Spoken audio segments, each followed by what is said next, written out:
Chapter 1. The Role of Visions.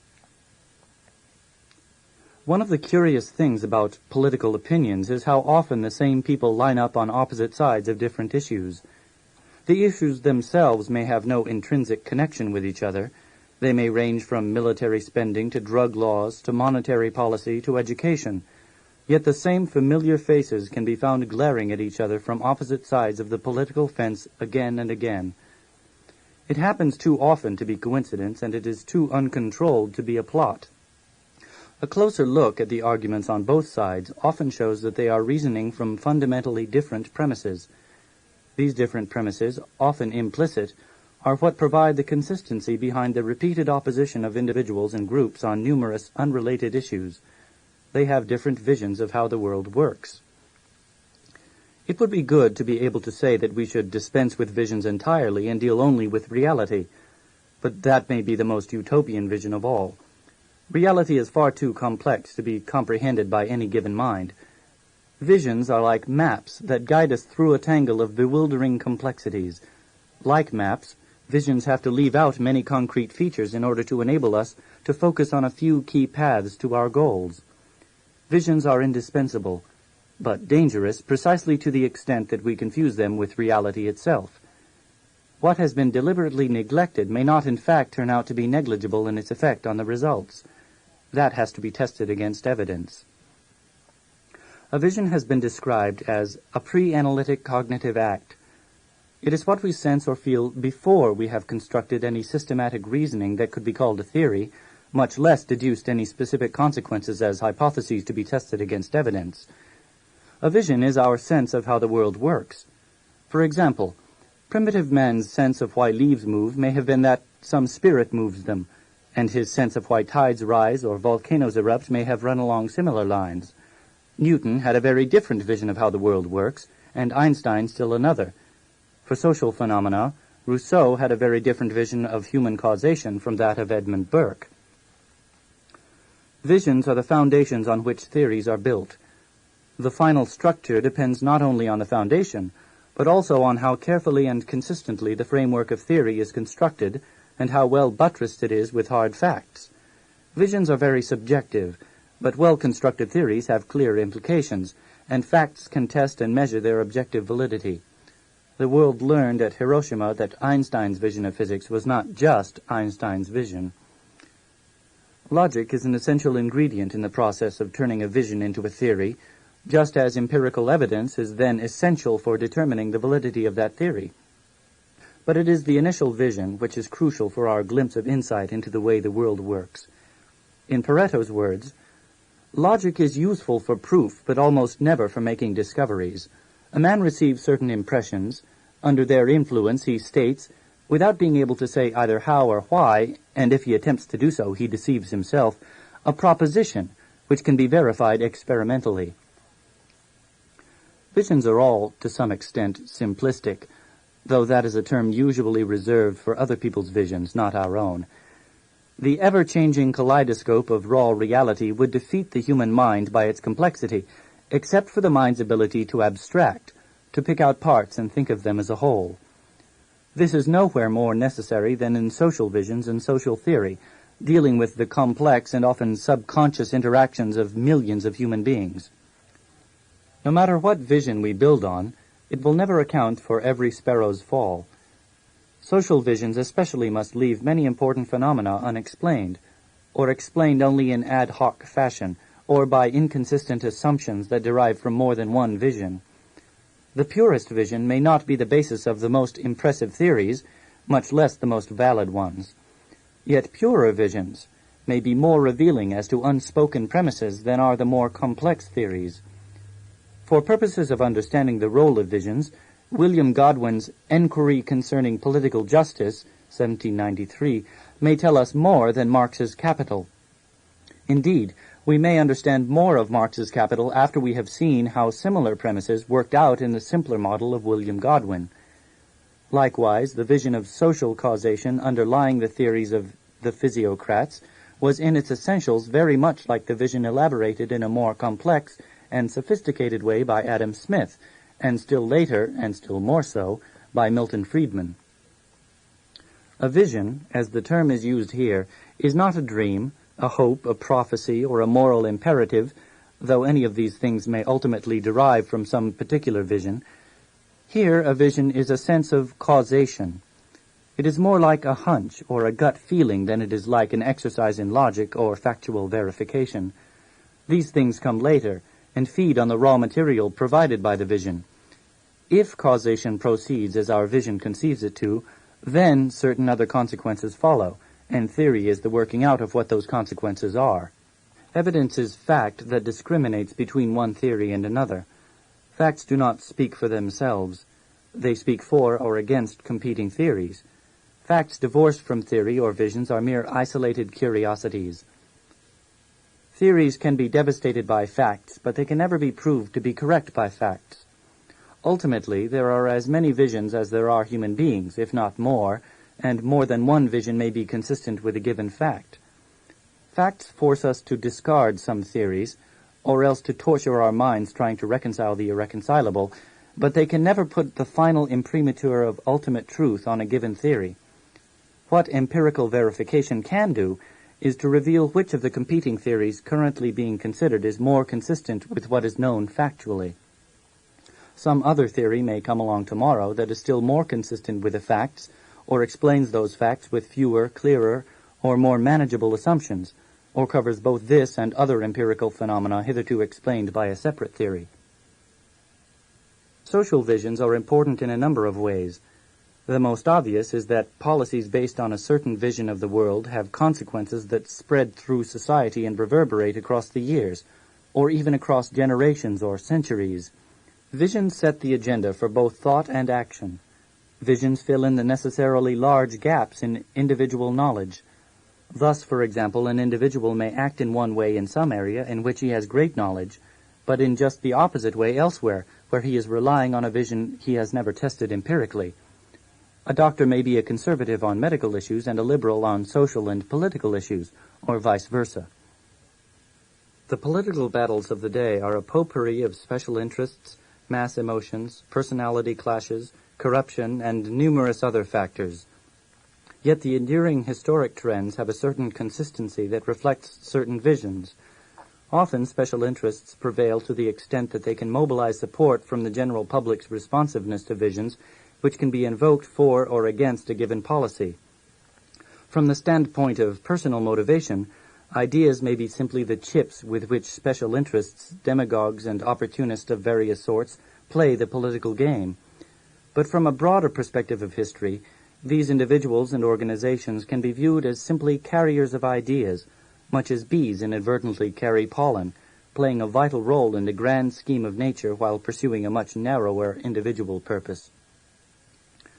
The role of rationally articulated ideas may be quite modest in its effect on a given election, a legislative vote, or an action of a head of state, yet the atmosphere in which such decisions take place may be dominated by a particular vision, or by a particular conflict of visions. Where intellectuals have played a role in history, it has not been so much by whispering words of advice into the ears of political overlords as by contributing to the vast and powerful currents of conceptions and misconceptions that sweep human action along. The effects of visions do not depend upon their being articulated, or even on decision-makers being aware of them. Practical decision-makers often disdain theories and visions, being too busy to examine the ultimate basis on which they are acting. However, the object here will be precisely to examine the underlying social visions whose conflicts have shaped our times and may well shape times to come. Chapter 2. Constrained and Unconstrained Visions. At the core of every moral code there is a picture of human nature, a map of the universe and a version of history. To human nature, of the sort conceived, in a universe of the kind imagined, after a history so understood, the rules of the code apply. Walter Lippmann. Social visions differ in their basic conceptions of the nature of man. A creature from another planet who sought information about human beings from reading William Godwin's Enquiry Concerning Political Justice in 1793 would hardly recognize man as he appears there as the same being who was described in the Federalist Papers just 5 years earlier. The contrast would be only slightly less if he compared man as he appeared in Thomas Paine and in Edmund Burke, or today in John Kenneth Galbraith and in Friedrich A. Hayek. Even the speculative prehistory of man as a wild creature in nature differs drastically between the free, innocent being conceived by Jean-Jacques Rousseau and the brutal participant in the bloody war of each against all conceived by Thomas Hobbes. The capacities and limitations of man are implicitly seen in radically different terms by those whose explicit philosophical, political, or social theories are built on different visions.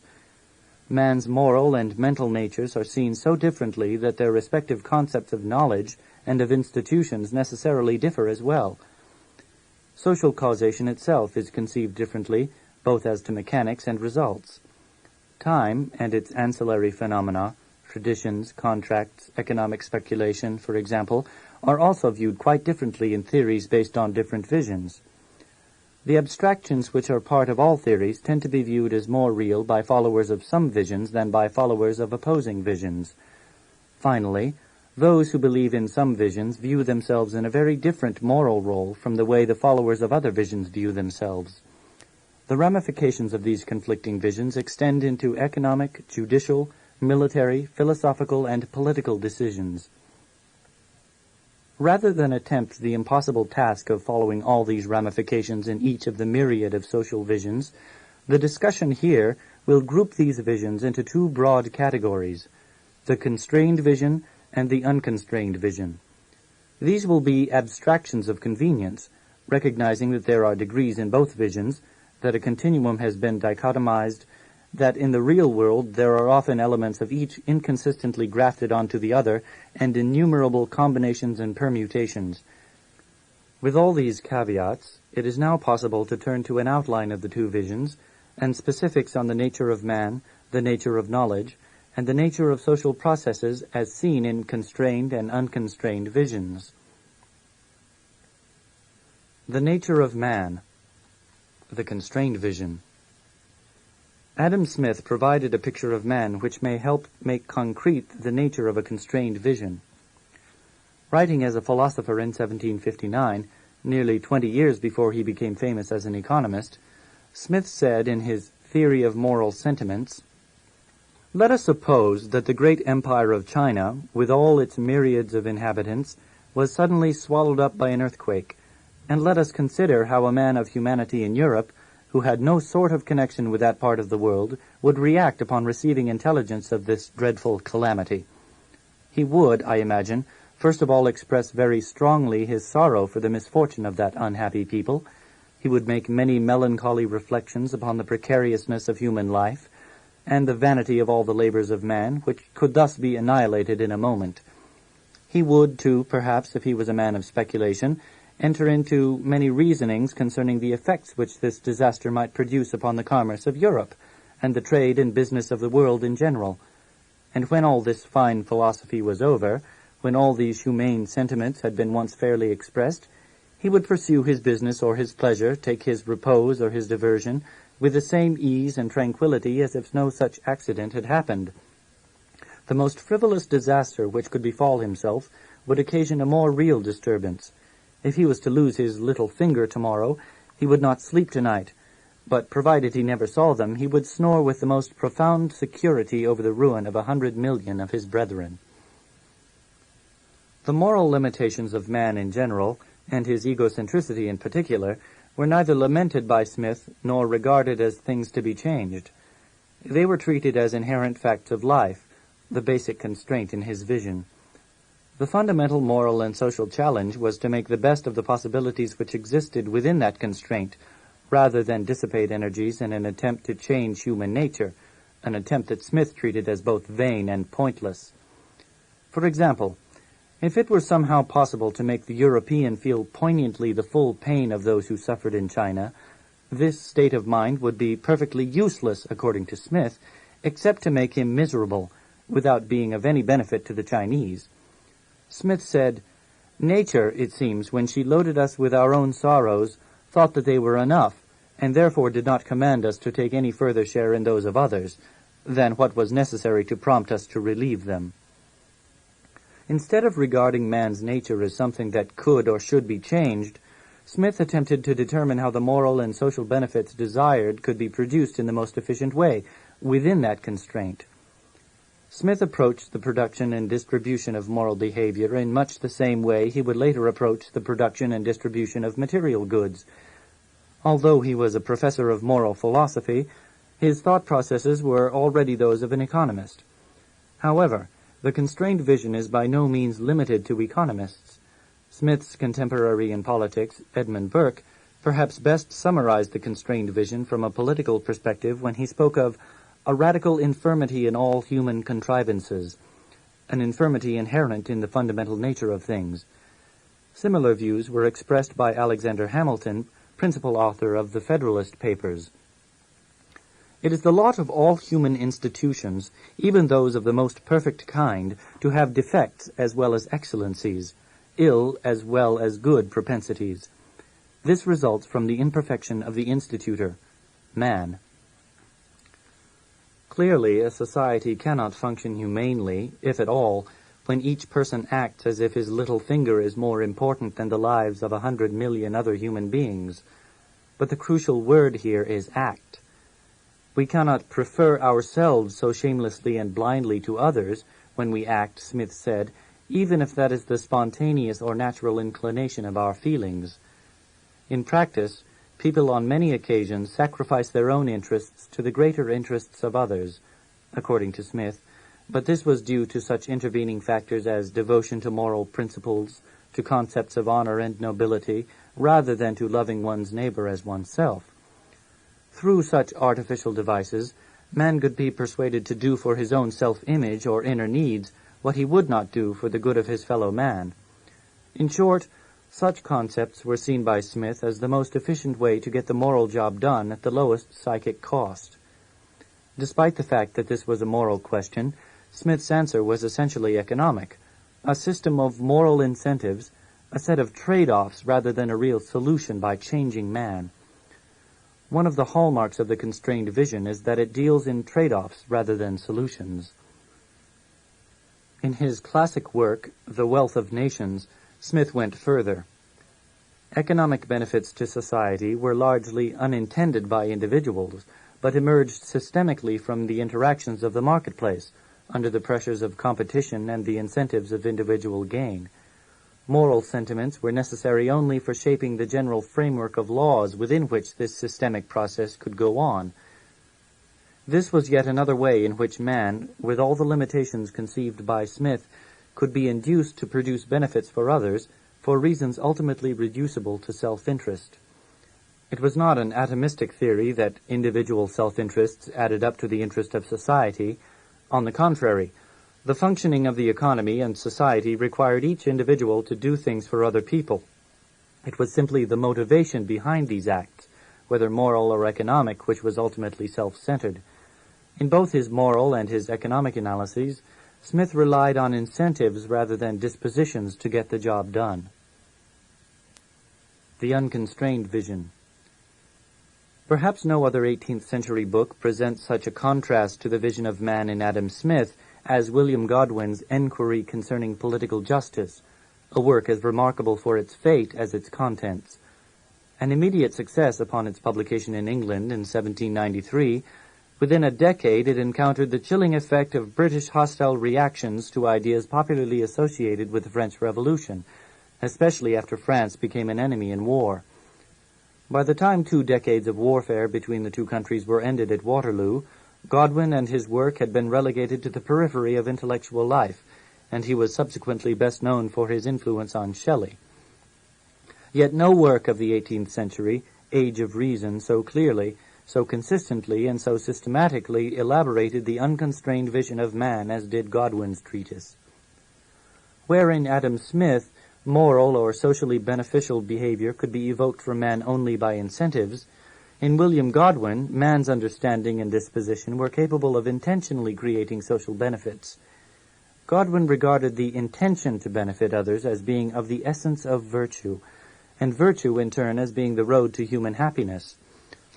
Unintentional social benefits were treated by Godwin as scarcely worthy of notice.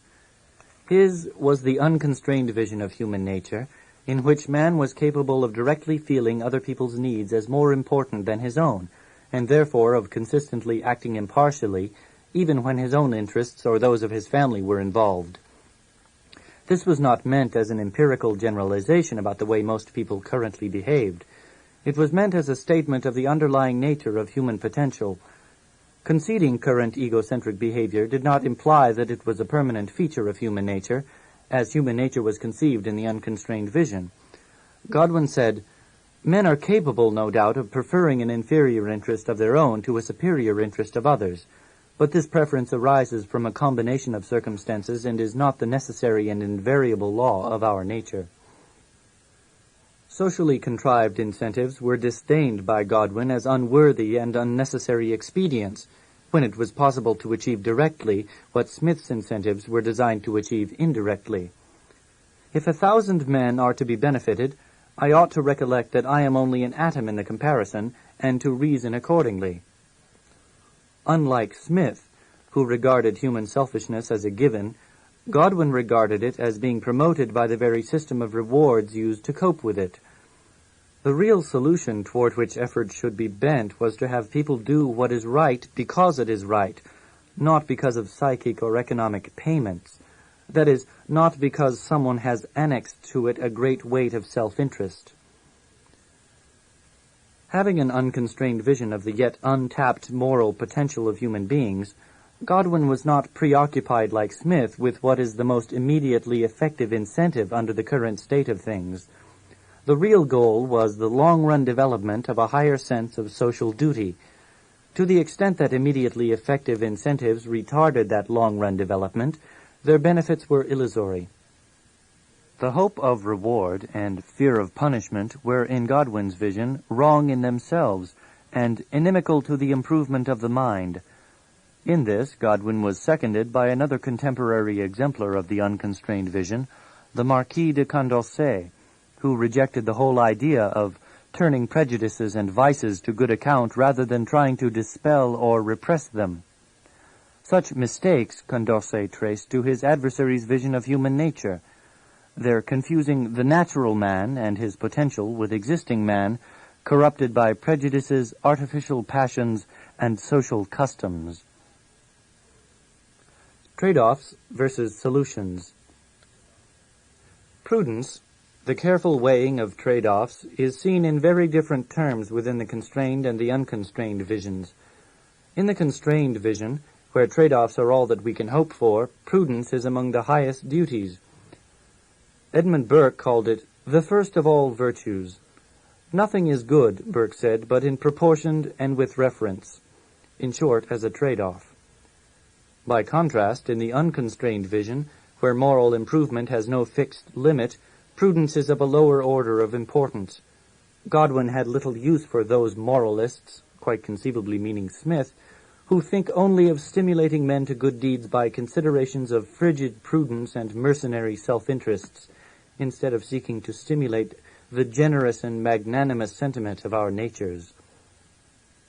Implicit in the unconstrained vision is the notion that the potential is very different from the actual, and that means exist to improve human nature toward its potential, or that such means can be evolved or discovered, so that man will do the right thing for the right reason, rather than for ulterior psychic or economic rewards.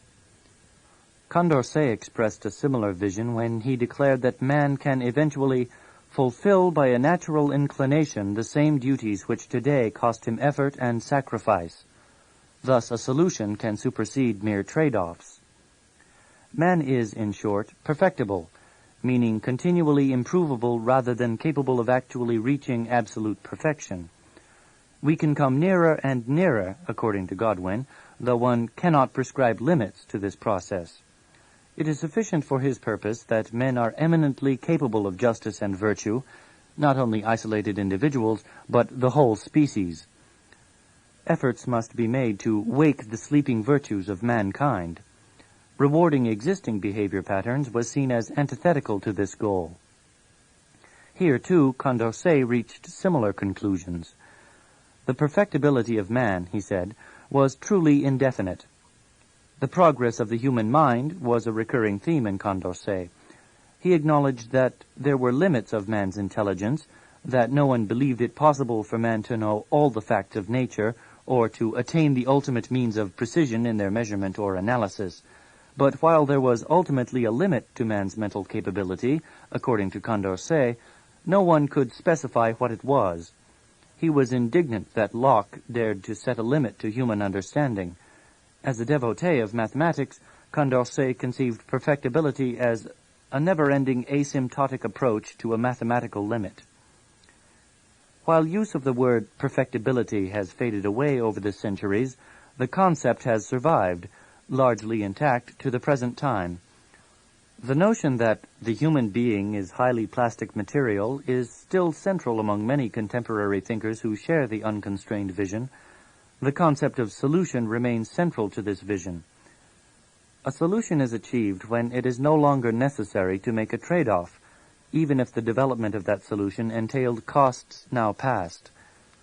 The goal of achieving a solution is in fact what justifies the initial sacrifices or transitional conditions which might otherwise be considered unacceptable. Condorcet, for example, anticipated the eventual reconciliation, the identification of the interests of each with the interests of all, at which point the path of virtue is no longer arduous. Man could act under the influence of a socially beneficial disposition rather than simply in response to ulterior incentives. Social morality and social causation. Human actions were dichotomized by Godwin into the beneficial and the harmful, and each of these in turn was dichotomized into the intentional and the unintentional. The intentional creation of benefits was called virtue, the intentional creation of harm was vice, and the unintentional creation of harm was negligence, a subspecies of vice. The missing category was unintentional benefit. It was precisely this missing category in Godwin that was central to Adam Smith's whole vision, particularly as it unfolded in his classic work, The Wealth of Nations. The economic benefits to society produced by the capitalist were, according to Smith, no part of his intention. The capitalist's intentions were characterized by Smith as mean rapacity, and capitalists as a group were referred to as people who seldom meet together, even for merriment or diversion, but the conversation ends in a conspiracy against the public or in some contrivance to raise prices. Yet despite his repeatedly negative depictions of capitalists, unrivaled among economists until Karl Marx, Adam Smith nevertheless became the patron saint of laissez-faire capitalism. Intentions, which were crucial in the unconstrained vision of Godwin, were irrelevant in the constrained vision of Smith. What mattered to Smith were the systemic characteristics of a competitive economy, which produced social benefits from unsavory individual intentions.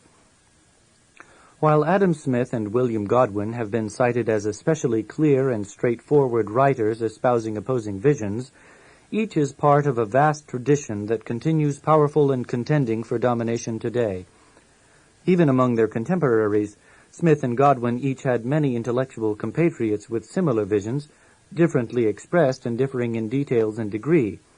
Edmund Burke's Reflections on the Revolution in France in 1790 was perhaps the most ringing polemical application of the constrained vision. Thomas Paine's equally polemical reply, The Rights of Man, 1791, anticipated in many ways the more systematic unfolding of the unconstrained vision by Godwin 2 years later. Rousseau was perhaps the most famous of those who argued on the basis of a human nature not inherently constrained to its existing limitations, but narrowed and corrupted by social institutions, a vision also found in Condorcet and in Baron d'Holbach, among others of that era. In the 19th century, John Stuart Mill said that the present wretched education and wretched social arrangements were the only real hindrance to attaining general happiness among human beings. Mill's almost ringing rhetoric reflected the unconstrained vision, though his eclecticism in many areas caused him to include devastating provisos more consonant with the constrained vision.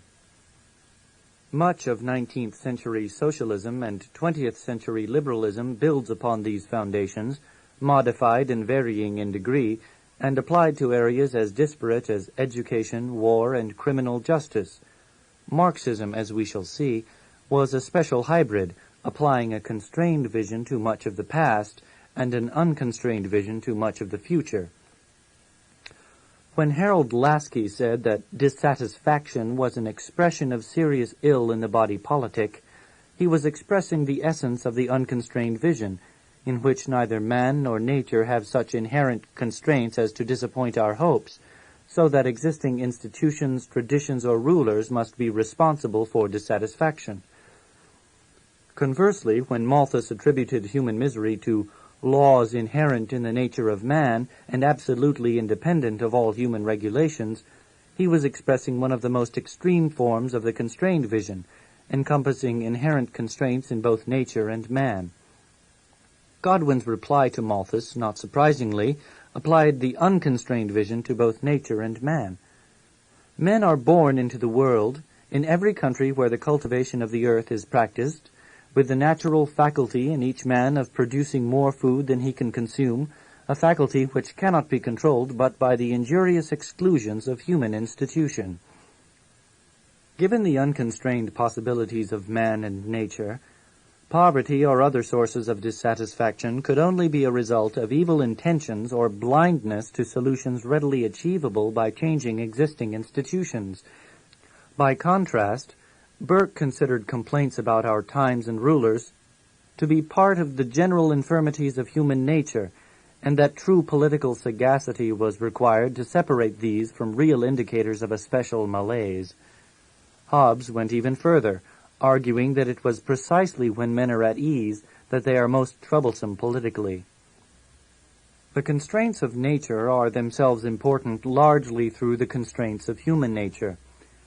The inherent natural constraint of the need for food, for example, becomes a practical social problem only insofar as human beings multiply to the point where subsistence becomes difficult. Thus, this central constraint of nature in Malthus becomes socially important only because of Malthus' highly constrained vision of human nature, which he saw as inevitably behaving in such a way as to populate the earth to that point. But Godwin, who readily conceded the natural constraint, had a very different vision of human nature, which would not heedlessly overpopulate. Therefore, the possibility of a geometrical increase in people was of no concern to Godwin because possible men do not eat, though real men do.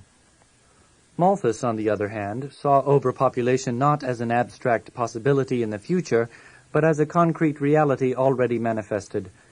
According to Malthus, the period when the number of men surpass their means of subsistence has long since arrived, has existed ever since we have had any histories of mankind, does exist at present, and will forever continue to exist.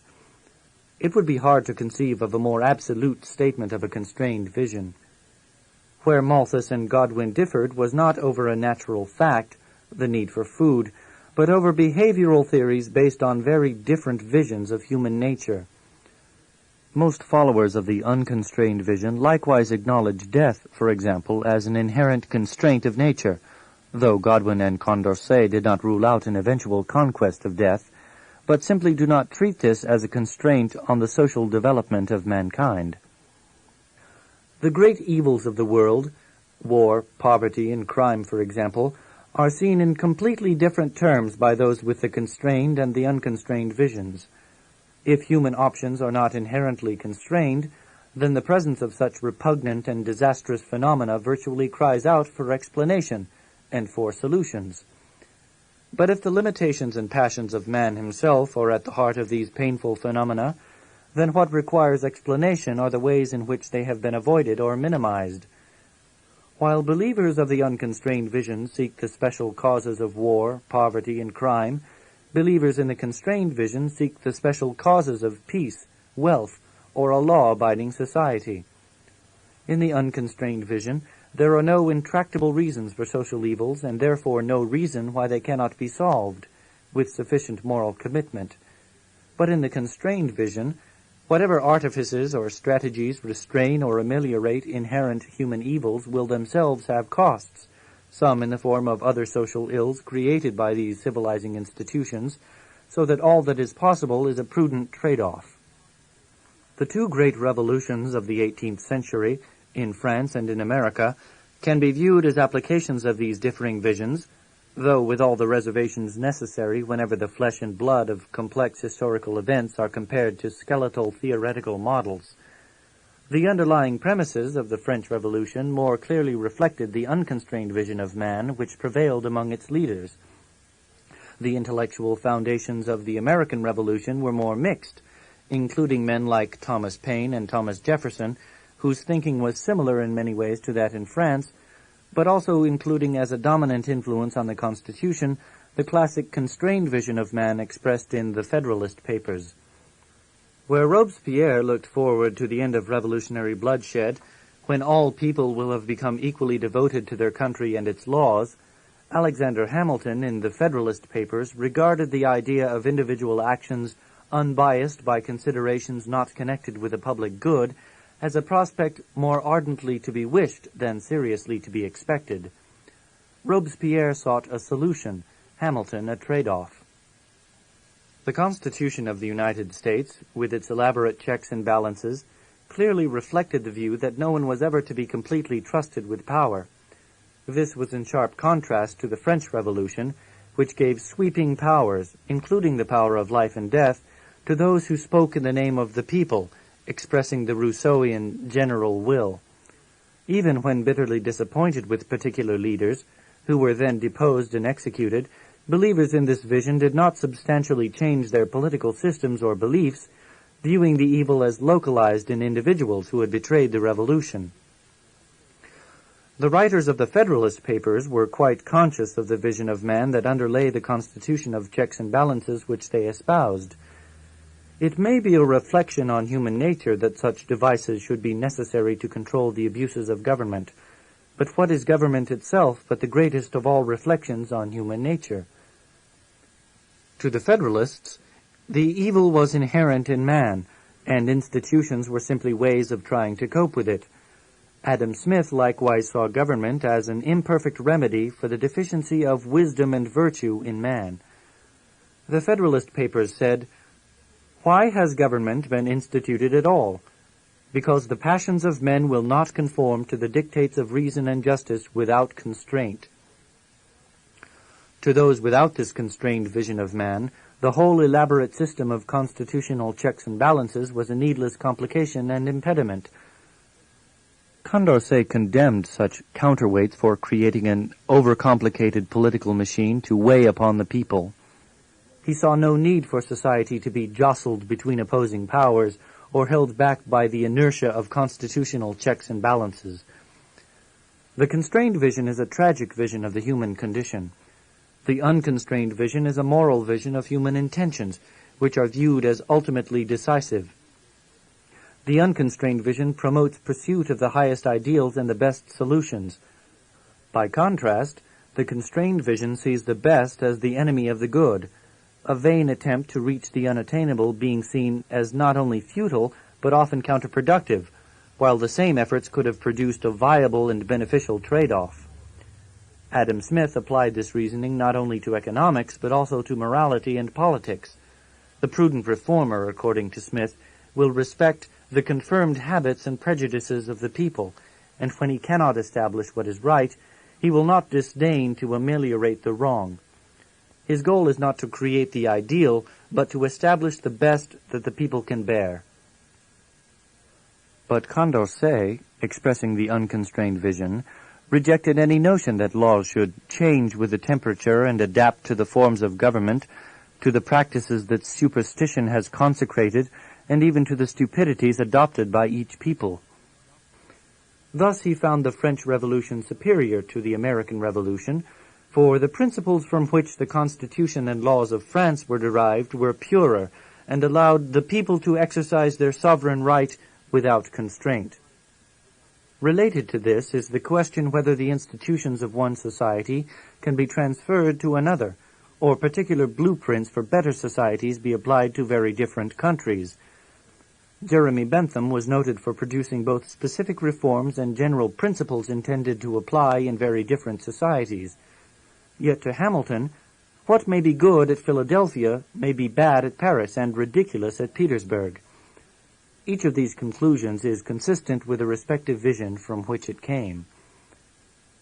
While the constrained vision sees human nature as essentially unchanged across the ages and around the world, the particular cultural expressions of human needs peculiar to specific societies are not seen as being readily and beneficially changeable by forcible intervention. By contrast, those with the unconstrained vision tend to view human nature as beneficially changeable and social customs as expendable holdovers from the past. Ideals are weighed against the cost of achieving them in the constrained vision, but in the unconstrained vision, every closer approximation to the ideal should be preferred. Costs are regrettable, but by no means decisive. Thomas Jefferson's reply to those who turned against the French Revolution because of the innocent people it had killed exemplified this point. My own affections have been deeply wounded by some of the martyrs to this cause, but rather than it should have failed, I would have seen half the earth desolated. Belief in the irrelevance of process costs in the pursuit of social justice could hardly have been expressed more clearly or categorically. Yet in the end, Jefferson too turned against the French Revolution, as its human cost increased beyond what he would continue to accept. Jefferson was not completely or irrevocably committed to the unconstrained vision. The relative importance of process costs has continued over the centuries to distinguish the constrained and the unconstrained visions. Modern defenders of legal technicalities which allow criminals to escape punishment who declare, "That is the price we pay for freedom," or defenders of revolutions who say, "You can't make omelets without breaking eggs," are contemporary exemplars of an unconstrained vision which has historically treated process costs as secondary. At the other end of the philosophical spectrum are those who in essence repeat Adam Smith's view of process costs. The peace and order of society is of more importance than even the relief of the miserable. The continuing battle between ideals and the costs of achieving them is only one part of the ongoing conflict of visions. Summary and implications. Visions rest ultimately on some sense of the nature of man, not simply his existing practices, but his ultimate potential and ultimate limitations. Those who see the potentialities of human nature as extending far beyond what is currently manifested have a social vision quite different from those who see human beings as tragically limited creatures whose selfish and dangerous impulses can be contained only by social contrivances, which themselves produce unhappy side effects. William Godwin and Adam Smith are two of the clearest and most consistent exemplars of these respective social visions, the unconstrained and the constrained. Yet they were neither the first nor the last in these two long traditions of social thought. When Rousseau said that man is born free but is everywhere in chains, he expressed the essence of the unconstrained vision, in which the fundamental problem is not nature or man, but institutions. According to Rousseau, men are not naturally enemies. The diametrically opposite vision was presented in Hobbes' Leviathan, where the armed power of political institutions was all that prevented the war of each against all that would otherwise exist among men in their natural state, where life would be solitary, poor, nasty, brutish, and short. While the unconstrained vision of Condorcet led him to seek a society in which man's natural inclination would coincide with the social good, Hayek's constrained vision led to the conclusion that the indispensable rules of the free society require from us much that is unpleasant. That is, man's nature inherently could not coincide with the social good, but must be deliberately subordinated to it, despite the unpleasantness this entailed. Given the wider capabilities of man in the unconstrained vision, the intentions which guide those capabilities are especially important.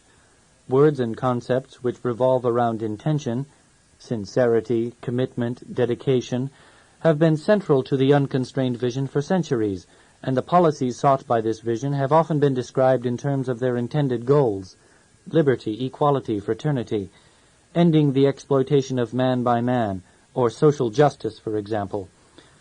But in the constrained vision, where man's ability to directly consummate his intentions is very limited, intentions mean far less.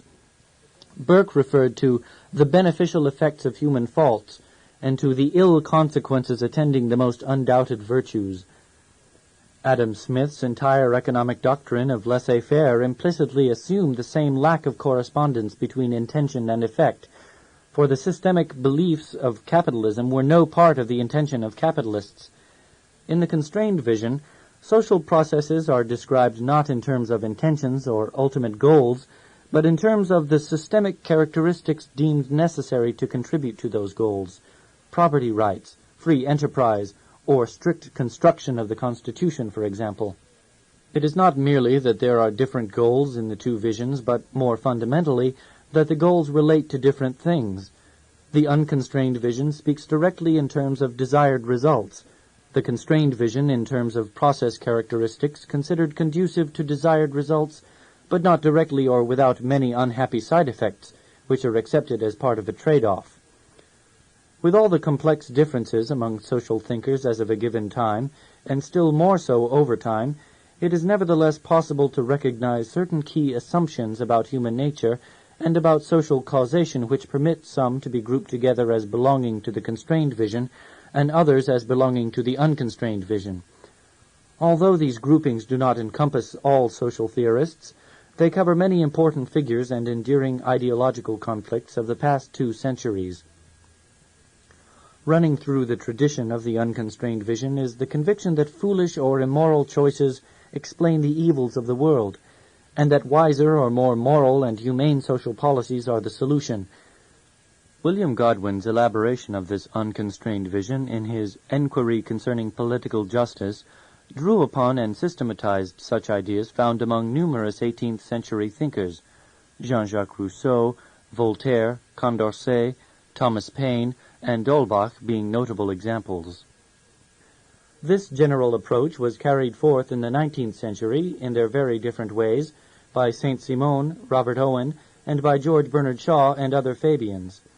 Its 20th century echoes are found in political theorists such as Harold Laski, in economists like Thorstein Veblen and John Kenneth Galbraith, and in the law with a whole school of advocates of judicial activism epitomized by Ronald Dworkin in theory and Earl Warren in practice. By contrast, the constrained vision sees the evils of the world as deriving from the limited and unhappy choices available, given the inherent moral and intellectual limitations of human beings. For amelioration of these evils and the promotion of progress, they rely on the systemic characteristics of certain social processes such as moral traditions, the marketplace, or families. They conceive of these processes as evolved rather than designed, and rely on these general patterns of social interaction rather than on specific policy designed to directly produce particular results for particular individuals and groups. This constrained view of human capacities found in Adam Smith is also found in a long series of other social thinkers, ranging from Thomas Hobbes in the 17th century through Edmund Burke and the authors of the Federalist Papers among Smith's contemporaries, through such 20th century figures as Oliver Wendell Holmes in law, Milton Friedman in economics, and Friedrich A. Hayek in general social theory. Not all social thinkers fit this schematic dichotomy. John Stuart Mill and Karl Marx, for example, do not fit for very different reasons, as will be noted in Chapter 5. Others take midway positions between the two visions, or convert from one to the other. However, the conflict of visions is no less real because everyone has not chosen sides or irrevocably committed themselves. Despite necessary caveats, it remains an important and remarkable phenomenon that how human nature is conceived at the outset is highly correlated with the whole conception of knowledge, morality, power, time, rationality, war, freedom, and law which defines a social vision. These correlations will be explored in the chapters that follow. Because various beliefs, theories, and systems of social thought are spread across a continuum, perhaps even a multidimensional continuum, it might in one sense be more appropriate to refer to less constrained visions and more constrained visions instead of the dichotomy used here. However, the dichotomy is not only more convenient, but also captures an important distinction. Virtually no one believes that man is 100% unconstrained, and virtually no one believes that man is 100% constrained. What puts a given thinker in the tradition of one vision rather than the other is not simply whether he refers more to man's constraints or to his untapped potential, but whether, or to what extent, Constraints are built into the very structure and operation of a particular theory. Those whose theories incorporate these constraints as a central feature have a constrained vision. Those whose theories do not make these constraints an integral or central part of the analysis have an unconstrained vision. Every vision, by definition, leaves something out, indeed leaves most things out. The dichotomy between constrained and unconstrained visions is based on whether or not inherent limitations of man are among the key elements included in each vision. The dichotomy is justified in yet another sense. These different ways of conceiving man and the world lead not merely to different conclusions, but to sharply divergent, often diametrically opposed, conclusions on issues ranging from justice to war. There are not merely differences of visions, but conflicts of visions.